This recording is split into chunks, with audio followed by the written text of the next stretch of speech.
Hi hello friends, പുതിയൊരു സ്റ്റോറിയിലേക്ക് എല്ലാവർക്കും സ്വാഗതം. അങ്ങനെ നമ്മുടെ വേദയാണെങ്കിൽ വിക്രമിനെ പരിചരിച്ചിട്ട് ഇഷിതയുടെ വീട്ടിൽ നിന്നും തിരികെ വീട്ടിലേക്ക് പോകുകയാണ് കേട്ടോ.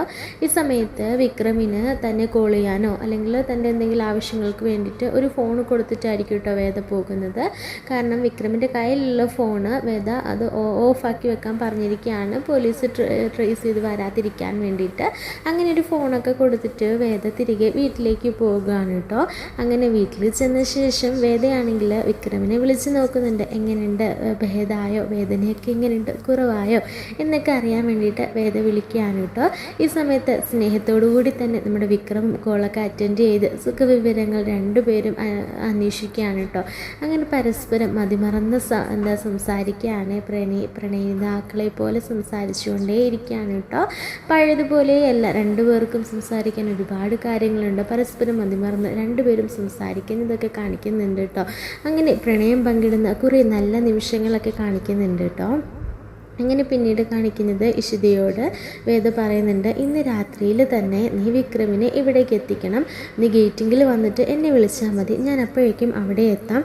ഒരു സൗണ്ട് പോലും അവിടെ വെക്കില്ലേ, അത് മാത്രമേ ഉള്ളൂ പറയാൻ എന്നൊക്കെ ഇങ്ങനെ പറയാൻ കേട്ടോ. അങ്ങനെ പിന്നീട് കാണിക്കുന്നത് ഇഷിതയാണെങ്കിൽ രാത്രിയിൽ വിക്രമിനെയും കൂട്ടി നമ്മുടെ വേദയുടെ വീട്ടിലേക്ക് എത്തുകയാണ്.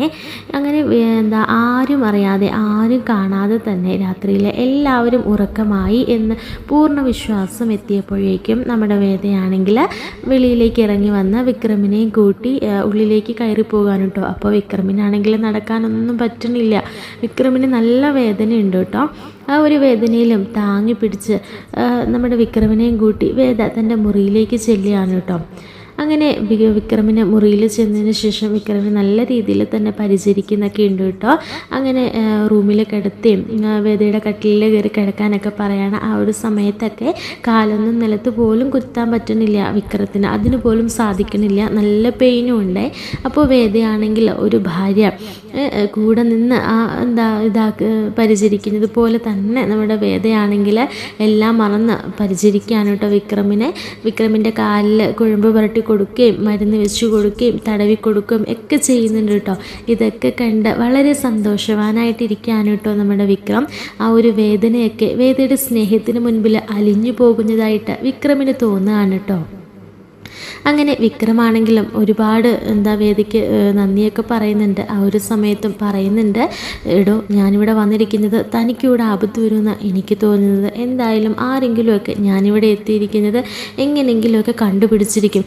അപ്പോൾ തൻ്റെ ഭാവിയും അതുപോലെ തന്നെ തൻ്റെ വീട്ടുകാരെങ്ങനെ പ്രതികരിക്കുമെന്ന് ഓർത്തിട്ടാണ് എനിക്ക് ടെൻഷൻ. തൻ്റെ ഏട്ടനാണെങ്കിൽ മിക്കവാറും എന്നെ കഴുത്തിന് പിടിച്ച് വെളിയിലാക്കും എന്നൊക്കെ പറയുമ്പോൾ വിക്രമിനോട് ചോദിക്കുന്നുണ്ട്, എൻ്റെ ഏട്ടൻ വിക്രമിനെ പിടിക്കാൻ വന്നാൽ വിക്രമിൻ്റെ കൈ എവിടെ പോകും, തിരിച്ച് 2 എണ്ണം കൊടുത്തിട്ടങ്ങ് പോകണമെന്ന് എന്ന് പറയുമ്പോൾ, എടോ തൻ്റെ ഏട്ടൻ തന്നെയല്ലേ അത്, എൻ്റെ ഏട്ടനാണെങ്കിലും ശരി ആരായാലും ശരി ന്യായത്തിൻ്റെ പക്ഷത്ത് ഞാൻ നിൽക്കുള്ളൂ. അതിനി എന്നും എൻ്റെ മരണം വരെ ഞാൻ അങ്ങനെ നിൽക്കുള്ളൂ. ഇപ്പോൾ വിക്രം ഇവിടെ ആരും അറിയാതെ വിക്രമിനോട് താമസിപ്പിച്ചിരിക്കുന്നത് എന്തിനാണെന്നറിയാം, വിക്രമിൻ്റെ കാലിൽ നിന്നൊക്കെ സുഖമായി ഭേദമായിട്ട് നമുക്ക് ഈ ഒരു കളിയിൽ ആ ഒരു കഥ എഴുതിയ ആളുണ്ടല്ലോ അയാളെ കാണാൻ വേണ്ടിയിട്ടാണ് ഞാനും കാത്തിരിക്കുന്നത്. ഈ പ്രശ്നങ്ങളൊക്കെ ഉണ്ടാക്കിയ വരുണിൻ്റെ യഥാർത്ഥ കൊലയാളിയെ നമുക്ക് കണ്ടെത്തണം, എന്നാൽ മാത്രമേ ഈ കേസിൽ നിന്ന് ഊരാൻ സാധിക്കുകയുള്ളൂ. യഥാർത്ഥ കൊലയാളി വിക്രമല്ല എന്ന് മനസ്സിലാക്കിയാൽ മാത്രമേ വാസവനും വിക്രമിൽ നിന്നും മാറാൻ കഴിയുള്ളൂ. അല്ലെങ്കിൽ ഇങ്ങനെ കുടുംബത്തെയും നമ്മളെയും ഒക്കെ ഇങ്ങനെ ദ്രോഹിച്ചുകൊണ്ടേയിരിക്കും എന്നൊക്കെ പറയാൻ കേട്ടോ. ഈ സമയത്ത് നമ്മുടെ വിക്രമൻ പറയുന്നുണ്ട്, അതൊക്കെ ശരിയാണ്, പക്ഷേ എങ്ങനെ കണ്ടുപിടിക്കുമെന്ന് പറയുന്നത്, തെളിവുകളെല്ലാം എനിക്കെതിരാണ് എന്നൊക്കെ പറയുമ്പോൾ വേദയും പറയുന്നുണ്ട്, അങ്ങനെയൊന്നും പറഞ്ഞ് ഒഴിഞ്ഞു പോകാനൊന്നും ശ്രമിക്കണ്ട, എന്തെങ്കിലും ഒരു കച്ചിത്തിരുമ്പ് ഈശ്വരനായിട്ട് നമുക്ക് കൊണ്ടുതരും, അതിൽ പിടിച്ചങ്ങ് കയറണമെന്നേ എന്നൊക്കെ പറയാൻ കേട്ടോ. അങ്ങനെ വിക്രമിന് വേണ്ടുന്ന എല്ലാ സഹായങ്ങളും ചെയ്തു കൊടുക്കാൻ കേട്ടോ വേദ. വിക്രമിനെ ഒരു കുഞ്ഞ് എന്ന പോലെ തന്നെ ആ ഒരു കരുതലോടുകൂടി തന്നെ വേദ സ്നേഹിക്കുകയും സംരക്ഷിക്കുകയും ഒക്കെ ചെയ്യാനേ വിക്രമിനും ഒരുപാട് ഇഷ്ടപ്പെടും ഇഷ്ടമാകാൻ കേട്ടോ വേദേനെ. എന്നിട്ട് ചോദിക്കുന്നുണ്ട്, എന്തൊരു കെയറിങ്, എന്തൊരു കാര്യമായിട്ടാണ് നീ എന്നെ നോക്കുന്നത്, അപ്പോൾ പിന്നെ നീ എന്തിനാ ഡിവോഴ്സ് നോട്ടീസൊക്കെ അയച്ച് എന്നിൽ നിന്നും മാറിപ്പോയത് എന്നൊക്കെ ചോദിക്കാൻ കേട്ടോ. അപ്പോൾ വേദ പറയുന്നത് അതൊക്കെ വലിയൊരു കഥയാണ്, അതിൻ്റെ പിന്നിലൊക്കെ വലിയ കാരണങ്ങളും ഒക്കെ ഉണ്ട്. അതൊന്നും ഇപ്പോഴും വിക്രമിനോട് പറയേണ്ട കാര്യമായിട്ട് എനിക്ക് തോന്നുന്നില്ല. ഇപ്പോൾ കുറേ പ്രശ്നങ്ങൾ നമ്മുടെ തലയിലുണ്ടല്ലോ. അപ്പോൾ അവസാനം ഞാനത് പറഞ്ഞോളാം. അതിൻ്റെ കാരണക്കാരൻ എന്തായാലും വിക്രമിനറിയാമല്ലോ, ഞാനൊരിക്കലും വിക്രമിനെ വിട്ടിട്ട് പോകില്ല എന്ന്. അതിന് പിന്നിൽ ശക്തമായ എന്തെങ്കിലും ഒരു കാരണമുള്ളത് കൊണ്ടല്ലേ ഞാൻ ഇത്ര വലിഞ്ഞു നിന്നത് എന്നൊക്കെ പറയാൻ കേട്ടോ. ഈ സമയത്ത് വിക്രം പറയുന്നുണ്ട്, എന്തായാലും ഇതിന് പിന്നിൽ കളിച്ചു തരാമെന്ന് എനിക്ക് നന്നായിട്ട് അറിയാം. നിന്നെ എന്നിൽ നിന്നും അകറ്റാൻ ഏറ്റവും കൂടുതൽ ആഗ്രഹിച്ചത് നിൻ്റെ ഏട്ടന്. അപ്പോൾ ഏട്ടൻ്റെ കളികളാണെന്ന് എനിക്ക് നന്നായിട്ട് അറിയാം എന്നൊക്കെ പറയാൻ കേട്ടോ. ഈ ഒരു സമയത്ത് വേദ പറയുന്നുണ്ട്, ഈ വരുണിൻ്റെ കൊലപാതകത്തിന് പിന്നിലും ഏട്ടനാണോ എന്ന് എനിക്കൊരു സംശയമുണ്ട്, ഏട്ടനായിരിക്കരുതേ എന്ന് മാത്രമാണ് എൻ്റെ പ്രാർത്ഥന എന്നൊക്കെ പറഞ്ഞിട്ട് വേദയും ഇരിക്കുകയാണ് കേട്ടോ.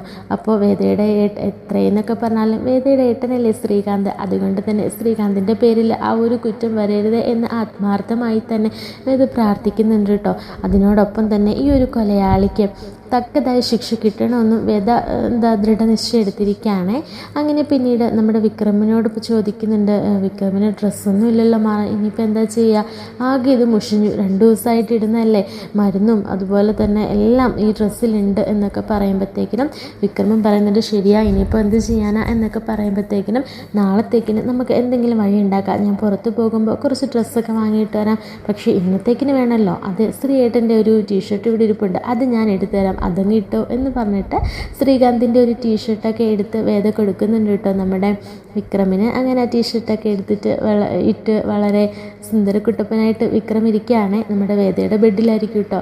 ഈ സമയത്ത് രാത്രിയിൽ ഉറങ്ങണ സമയത്ത് വിക്രം പറയുന്നുണ്ട്, താനും കൂടെ ഇവിടെ വന്ന് കിടന്നോ, തൻ്റെ മുറി കീഴടക്കി ഇനി എനിക്കൊരു പേര് വേണ്ട, താനോട് ഇവിടെ കിടന്നോ എന്ന് പറയുമ്പോൾ വേദ പറയുന്നുണ്ട്, അതിൻ്റെ ഒന്നും ആവശ്യമില്ലാന്നേ, പഴയതുപോലെ തന്നെ ഇനിയും അങ്ങോട്ട് അത് മതി, ഞാൻ ശല്യക്കാരനായിട്ടൊന്നും വിക്രമൻ്റെ മുൻപിലേക്ക് പറഞ്ഞില്ല എന്ന് പറഞ്ഞിട്ട് ഇത് പറഞ്ഞിട്ട്, ഞാൻ ഈ നിലത്ത് ചുരുണ്ട് കൂടിക്കോളാം, എനിക്ക് നിലത്ത് കിടന്നേ നല്ല ശീലമായി, ഇപ്പോൾ കുറച്ച് ദിവസങ്ങളായിട്ടേ ഉള്ളൂ ബെഡിൽ കിടക്കാൻ തുടങ്ങിയിട്ട്, അതിനു മുൻപ് ഞാൻ നിലത്തല്ലേ കിടന്നത്, അതുകൊണ്ട് ഞാൻ അവിടെ തന്നെ കിടന്നോളാം, മോന് സുഖമായിട്ട് കിടന്നുറങ്ങാൻ നോക്ക്, ഇപ്പോൾ വേദനയൊക്കെ ഇച്ചിരി കുറവില്ലേ, കുറേ ദിവസമായിട്ട് ഉറക്കം നഷ്ടപ്പെട്ട് നടക്കല്ലേ, സുഖമായിട്ട് കിടന്നുറങ്ങിക്കും എന്ന് പറഞ്ഞിട്ട് വിക്രമും കിടന്നുറങ്ങാണ് കേട്ടോ. പിന്നീട് കാണിക്കുന്നത് നമ്മുടെ വർഷയുടെ അച്ഛനാണെങ്കിൽ ശ്രീകാന്തിനോട് പറഞ്ഞിട്ടുണ്ട്, എന്തായാലും വേദേനെ നീ ഒന്ന് സൂക്ഷിച്ചോണം, വേദയ്ക്ക് പിന്നിൽ എന്തൊക്കെയോ ഒരു കള്ളക്കളികൾ മറിഞ്ഞിരിപ്പുണ്ട്, അല്ലെങ്കിൽ വിക്രമിൻ്റെ ഈ ഒരു തിരോധാനം ഒരിക്കലും വേദ ഇങ്ങനെ നോക്കി നിന്ന് കാണില്ല, അപ്പോൾ വിക്രം എവിടെയാണെന്നും വിക്രം സേഫ് ആണോ എന്നുള്ള ഉറച്ചൊരു വിശ്വാസം ഉള്ളത് കൊണ്ടാണ് വേദ ഇങ്ങനെ സാമട്ടിൽ നടക്കുന്നത്, അതുകൊണ്ട് നീ അവളെ സൂക്ഷിച്ചോണം, എന്തൊക്കെയോ പ്ലാനും പദ്ധതികളും അവളുടെ മനസ്സിലുണ്ട് എന്നൊക്കെ ഇങ്ങനെ പറയുന്നുണ്ട് കേട്ടോ.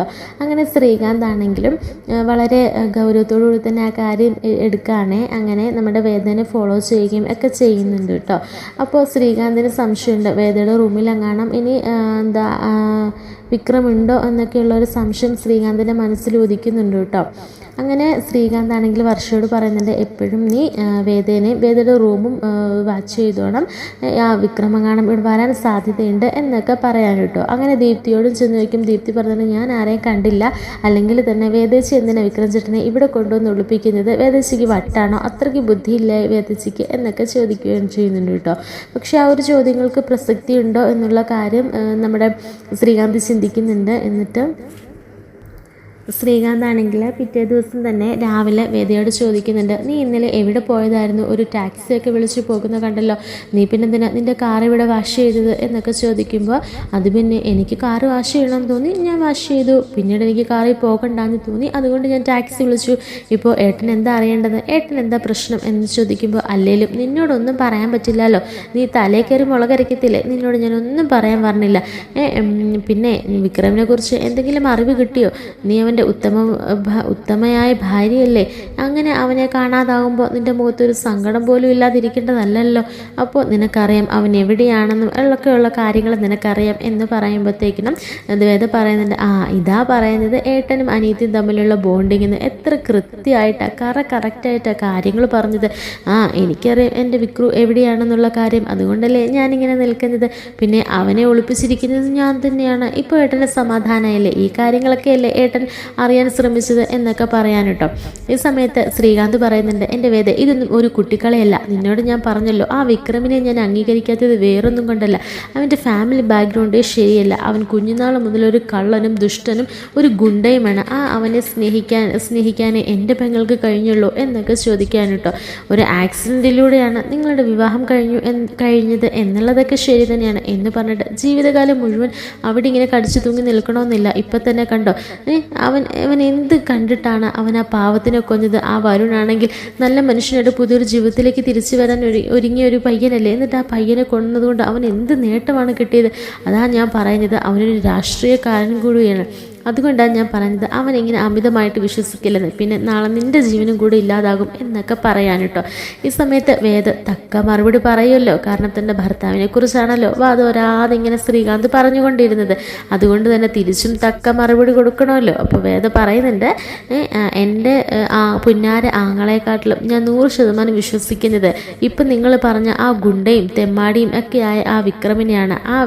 തെമ്മാടിയായ വിക്രമിൻ്റെ മനസ്സേ എനിക്കറിയാം, അതുകൊണ്ട് കൂടുതലൊന്നും ഇങ്ങോട്ട് പറയാൻ വരണ്ടേ എന്നൊക്കെ പറയാൻ കേട്ടോ. എന്നിട്ട് പറയുന്നുണ്ട്, എനിക്കറിയാം, പിന്നെ എന്നെ പൊന്നുപോലെ നോക്കുമെന്നും എനിക്ക് വിശ്വാസമുണ്ട്, അതുകൊണ്ട് ഏട്ടൻ്റെ സർട്ടിഫിക്കറ്റ് ഒന്നും എനിക്ക് വേണ്ട എന്നൊക്കെ പറയുന്നുണ്ട് കേട്ടോ. അങ്ങനെ ഇതൊക്കെ കേട്ടിട്ട് നമ്മുടെ വേദയാണെങ്കിൽ കുറേ ഡയലോഗ് അടിക്കുന്നതും വഴക്കുണ്ടാക്കുന്നതൊക്കെ ചെയ്യുന്നുണ്ട് കേട്ടോ. ഇതൊക്കെ കണ്ടിട്ട് സമനില തെറ്റിയ പോലെ ദേഷ്യത്തിൽ അലറി വിളിക്കാൻ കേട്ടോ ശ്രീകാന്ത്.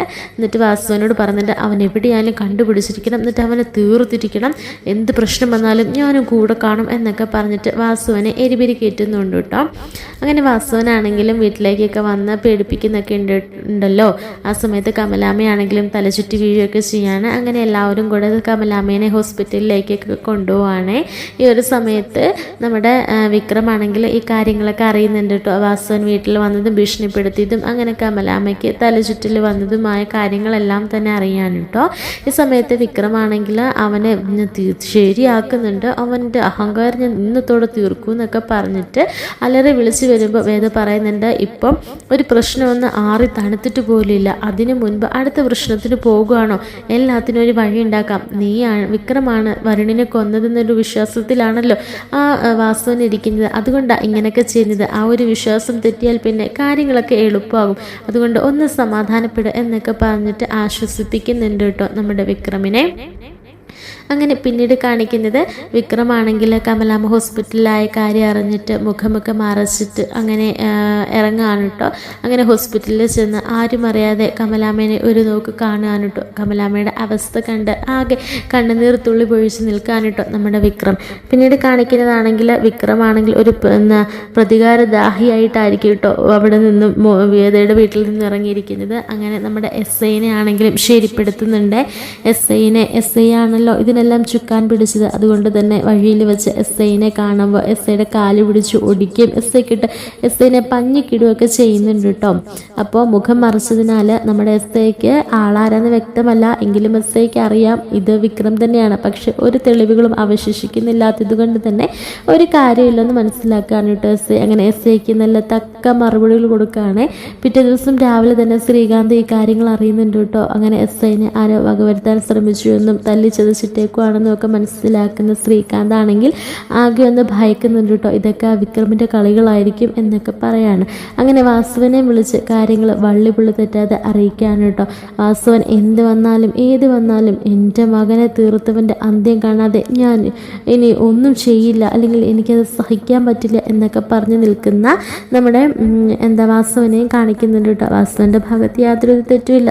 തൻ്റെ ഒറ്റ പുത്രനല്ലേ പെട്ടെന്ന് മരണമടഞ്ഞത്, അതുകൊണ്ട് തന്നെ അതിന് പിന്നിൽ വിക്രമാണെന്ന തെറ്റിദ്ധാരണയോടുകൂടിയാണ് വാസൻ ഇതൊക്കെ കാട്ടിക്കൂട്ടുന്നത്. അങ്ങനെ പിന്നീട് കാണിക്കുന്നതാണെങ്കിൽ എല്ലാവരും അങ്ങനെ നമ്മുടെ ശ്രീകാന്ത് ആണെങ്കിൽ വേദയോട് പറയുന്നുണ്ട്, നീയാണോ ഇതിനൊക്കെ പിന്നിൽ നിന്ന് എനിക്ക് നല്ല ഇതുണ്ട്, കാരണം വിക്രം ഒരിക്കലും വിക്രമിന് വെടിയേറ്റെന്നാണ് ഞാൻ അറിഞ്ഞത്, അതുകൊണ്ട് തന്നെ വിക്രമിന് ഒറ്റയ്ക്ക് ഒരു കാര്യം ചെയ്യാൻ സാധിക്കില്ല, കൂടെ ശക്തമായിട്ട് ആരെങ്കിലും പിന്തുണച്ചാൽ മാത്രമേ വിക്രമിന് ഇങ്ങനെയൊക്കെ ചെയ്യാൻ സാധിക്കുള്ളൂ. ഇന്നലെ ആ SIനെ ആരോ പഞ്ഞിക്കിട്ടുമെന്നാണ് കേട്ടത്, അതിന് പിന്നിലും വിക്രമാണോ എന്ന് എനിക്ക് നല്ല സംശയമുണ്ട് എന്നൊക്കെ പറയാൻ കേട്ടോ. അപ്പോൾ വേദ ചോദിക്കുന്നത്, ഇങ്ങനെ കുറ്റവാളികളെ തപ്പി നടക്കാനും ഇങ്ങനെ സംശയിക്കപ്പെടാനും ഒക്കെ ഏട്ടൻ എപ്പോഴാണ് പോലീസ് ജോലിയിൽ ചേർന്നത് എന്നൊക്കെ ചോദിക്കുകയാണേ. അപ്പോൾ ശ്രീകാന്ത് പറഞ്ഞത്, നീ അങ്ങനെ എന്നെ കളിയാക്കുമൊന്നും വേണ്ട, നീ ഇങ്ങനെ തമാശിച്ചുകൊണ്ടിരുന്നോ, നീയാണ് ഇതിനെയൊക്കെ പിന്നിലെന്ന് എനിക്ക് നന്നായിട്ട് അറിയാം, വിക്രമിൻ്റെ പിന്നിൽ നീ ഉണ്ട് എന്ന് എനിക്ക് 100% ഉറപ്പാണ് എന്ന് പറയുമ്പോൾ വേദ പറയുന്നുണ്ട്, അത് സത്യമാണ്, വിക്രമിൻ്റെ പിന്നാലെ എപ്പോഴും ഞാൻ തന്നെ ഉണ്ടാവും, നിങ്ങളുടെ മൂക്കിൻ്റെ താഴെ തന്നെ വിക്രമുണ്ട്, അത് നിങ്ങൾക്ക് മനസ്സിലാകാതെ പോകുന്നത് നിങ്ങളുടെ കഴിവുകേട് എന്നൊക്കെ പറഞ്ഞിട്ട് 2 ഡയലോഗ് അടിച്ചിട്ടായിരിക്കും കേട്ടോ വേദ പോകുന്നത്. അത് കേൾക്കുമ്പോൾ ശ്രീകാന്തിന് നല്ല സംശയം തോന്നുന്നുണ്ടേ. കാരണം വേദ ഇനി തൻ്റെ വീട്ടിൽ തന്നെയാണോ ഒളിപ്പിച്ച് വെച്ചിരിക്കുന്നത് വിക്രമിനെ എന്നൊക്കെയുള്ളൊരു ഡൗട്ട് നമ്മുടെ തോന്നുകയാണ്, ശ്രീകാന്തിന് തോന്നുകയാണ്. അങ്ങനെ ശ്രീകാന്ത് പോലീസിനെ ഈ വിവരം അറിയിക്കാൻ കേട്ടോ, അത് വാസവൻ വഴിയായിരിക്കും അറിയിക്കുന്നത്. അങ്ങനെ പോലീസുകാർ വന്നിട്ട് സെർച്ച് ചെയ്യാണ് വീട് മൊത്തം. ഈ സമയത്ത് നമ്മുടെ ദീപ്തിയും അതുപോലെ തന്നെ ശങ്കരനാരായണനും വേദയുടെ അമ്മയും ഒക്കെ തന്നെ അവിടെ ഉണ്ടായിരിക്കും. അപ്പോൾ പോലീസുകാർ വന്ന് വീട് സെർച്ച് ചെയ്യണമെന്ന് പറയുമ്പോൾ ശങ്കരനാരായണൻ ചോദിക്കുന്നുണ്ട്, എന്തിനാ ഇപ്പോൾ വീട് സെർച്ചിങ്, അല്ല അത് വാറണ്ട് ഉണ്ടോ എന്നൊക്കെ ചോദിക്കുകയാണ്. അപ്പോൾ പറയുന്നുണ്ട്, വിക്രമിനെ ഇവിടെ ഒളിപ്പിച്ചു വെച്ചിരിക്കുകയാണെന്ന് ഒരു ന്യൂസ് കേട്ടിട്ടുണ്ട്, അതുകൊണ്ടാണെന്ന് പറയുമ്പോൾ ശങ്കരനാരായണൻ പറയുന്നുണ്ട്, നിങ്ങൾ എന്ത് അസംബന്ധമാണ് പറയുന്നത്, ഞങ്ങൾ എന്തിനാണ് അവനെ ഒളിപ്പിച്ചു വെക്കുന്നത്, എൻ്റെ മകളിപ്പോൾ ഈ വീട്ടിലാണ് താമസിക്കുന്നത് എന്നൊക്കെ പറഞ്ഞ് ശങ്കരനാരായണൻ അതിൽ നിന്ന് ഒഴിയാൻ ശ്രമിച്ചെങ്കിലും പോലീസുകാരെ അതൊന്നും വകവരുക്കുന്നില്ല കേട്ടോ. ഞങ്ങൾക്ക് എന്തായാലും ഇവിടെ ഒന്ന് സെർച്ച് ചെയ്തിട്ട് സാധിക്കുകയുള്ളൂ, സെർച്ച് ചെയ്യണം എന്നൊക്കെ പറയാണ്. ഈ സമയത്ത് ശ്രീകാന്തും അച്ഛനോട് പറയുന്നുണ്ട്, അച്ഛ അവരവരുടെ ഡ്യൂട്ടിയല്ലേ ചെയ്യുന്നത്, അവരൊന്ന് സെർച്ച് ചെയ്ത് നോക്കട്ടെ എന്നൊക്കെ പറയാൻ കേട്ടോ. ആ സമയത്ത് വേദനെ ഒന്ന് ശ്രീകാന്ത് രൂക്ഷമായിട്ട് നോക്കുകയാണ്. അപ്പോൾ വേദയാണെങ്കിലും ശ്രീകാന്തിനെ ചിരിച്ചുകൊണ്ട് തന്നെ നോക്കുകയാണേ. അങ്ങനെ പോലീസുകാർ വന്ന് വിവരം അറിഞ്ഞ ഉടനെ തന്നെ വേദയാണെങ്കിൽ നമ്മുടെ വിക്രമിനെ അവിടെ നിന്ന് മാറ്റുന്നുണ്ട് കേട്ടോ. ടെറസിൻ്റെ മുകളിലേക്ക് പറഞ്ഞു വിടുകയാണ്. അവിടെ അങ്ങോട്ടേക്ക് മാറി നിൽക്കാൻ കേട്ടോ വിക്രം. അങ്ങനെ പോലീസുകാർ വന്ന് വേദയുടെ റൂമും അതുപോലെ തന്നെ ആ വീട് മുഴുവൻ തപ്പി അരിച്ചു പറക്കിയിട്ടും വിക്രമിനെ കാണാൻ കഴിയുന്നില്ല കേട്ടോ. അങ്ങനെ വിക്രം അവിടെ നിന്ന് മുങ്ങുകയാണ് കേട്ടോ. അങ്ങനെ വിക്രമിനെ വീട്ടിൽ കണ്ടു കിട്ടാത്തത് കൊണ്ട് തന്നെ പോലീസുകാർ തിരികെ പോകുകയാണ്. അങ്ങനെ ശ്രീകാന്തിൻ്റെ പ്ലാനിങ് എല്ലാം തകിടം മറിയാണ്. അപ്പോൾ ശ്രീകാന്തിനെ നോക്കി വേദ ഒരു പുച്ഛിച്ചൊരു ചിരിച്ചിരിക്കുന്നുണ്ട് കേട്ടോ. ഇതോടുകൂടി തന്നെ ശ്രീകാന്തിൻ്റെ ദേഷ്യവും വാശിയും ഒക്കെ തന്നെ ഇരട്ടിക്കുകയാണ്. അങ്ങനെ നമ്മുടെ വേദയാണെങ്കിൽ ദീപ്തിയോട് കാര്യങ്ങളെല്ലാം തുറന്നു പറയാണ്. ഈ സമയത്ത് ദീപ്തിയാണെങ്കിൽ അതൊന്നും അംഗീകരിക്കാൻ ശ്രമിക്കുന്നില്ല കേട്ടോ. എങ്കിലും വേദ തൻ്റെ അനിയത്തിനെ പറഞ്ഞ് മനസ്സിലാക്കാൻ വേണ്ടി ശ്രമിക്കുകയാണ്.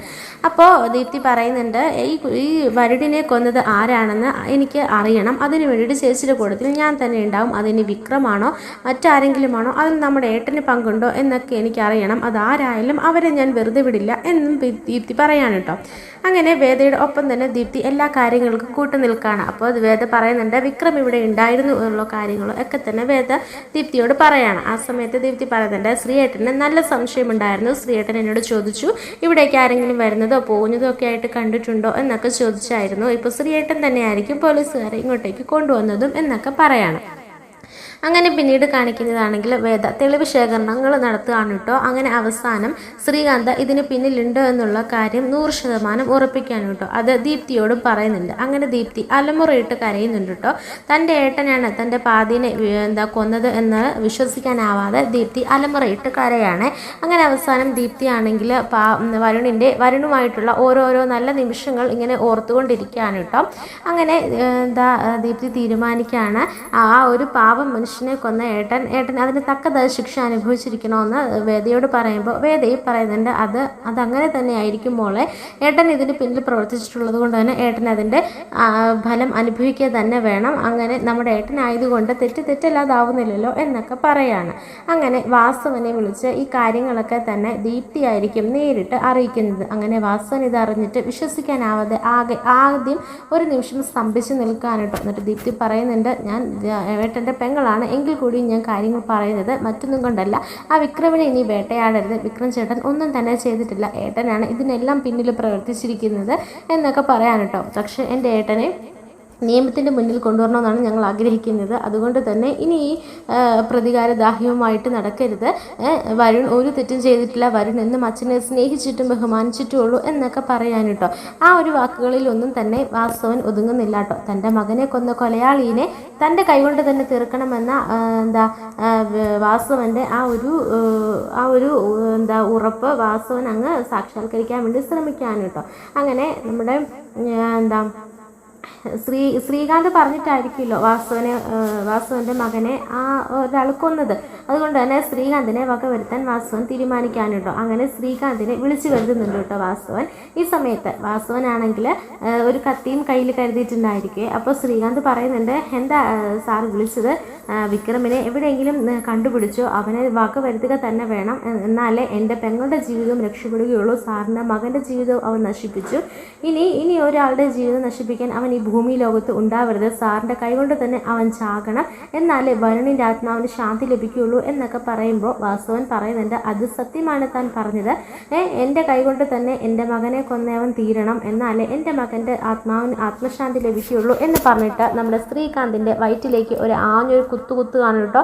അങ്ങനെ ശ്രീകാന്ത് അലമുറയിട്ട് കാറിക്കൊണ്ട് ഉണർന്നു നോക്കുമ്പോഴായിരിക്കും ശ്രീകാന്ത് സ്വപ്നം കണ്ടതായിരിക്കും കേട്ടോ.